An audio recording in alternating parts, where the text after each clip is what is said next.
do an Eskimo kiss. Oh yeah, Eskimo.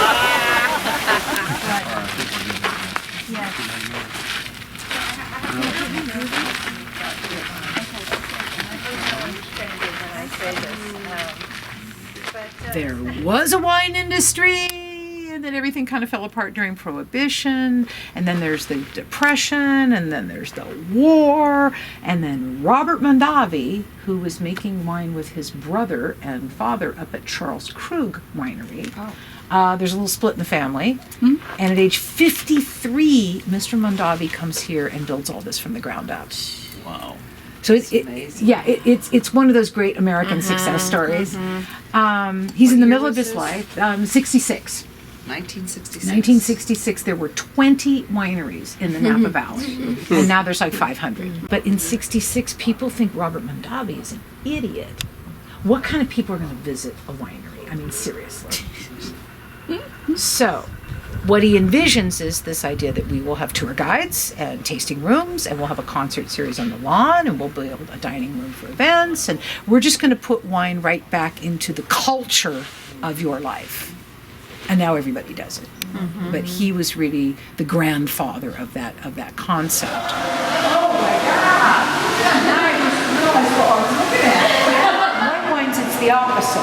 The first step is the press. You squeeze all the juice off the skins, and then you only ferment the juice.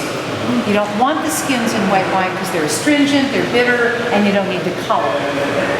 So the difference between white wines and red wines is not simply the color of the grapes, it's the order of the steps. Red wines fermented and pressed, white wines pressed and fermented. And I mention this because that's what allows you to ferment white wine in little barrels. You've had barrel fermented Chardonnay, barrel fermented Sauvignon Blanc. You can't really ferment red wine in a small barrel because you got all that stuff in it. So you typically ferment red wines in something big and then drain the wine to barrels for aging. But with white wines, you have that option of actually fermenting in a little barrel.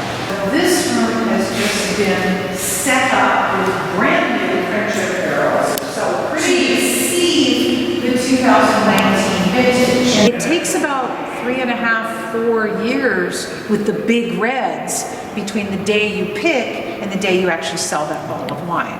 White wines, of course, are much faster because they don't spend as long in a barrel. But yeah, this whole room, we only use French oak because we like French oak. And for the reserve and oak fill, we use new barrels because we want that intense oak flavor in those wines. Is we're going to taste two wines where the vineyards are 5 miles apart. Okay. The first is another one of these spotlight wines. It's no, this isn't. But it's from Stag's Leap.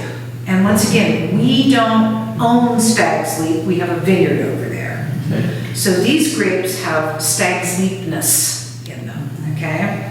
And then because this is a 14, I'm going back on the reserve to the 14 so that vintage is not the variable. So this is the 2014 Reserve Cabernet Sauvignon from Tokalan. So Tokalan fruit, Stag's Leap fruit. I really just want you to see that, oh yeah, the difference between these wines is where they hit your palate, the density, the intensity, the tartness, all these things about feel are what are going to be different. So in the left-hand glass, I'm going to pour you the Stag's Leap, and in the right-hand glass, I'm going to pour you the Reserve. Okay? And here's the way you really figure out this texture thing. Put your water glass aside for just a second. Okay. Do not rinse your mouth between the wines. Aha. I want you to taste the Stag's Leap. Pause. Taste the Reserve. Pause. Taste the Reserve. Pause and go back and take the Stag's Leap. And there's two important things. So I don't want you to rinse your mouth because I want you to stay in the zone so you can really do texture against texture. And then I want you to go in both directions because when you go from left to right, you're going to go, oh yeah, it's that. And then when you turn around and go back, you go, oh, now not so sure. So you want to go back and forth between the two wines in both directions, concentrating on texture.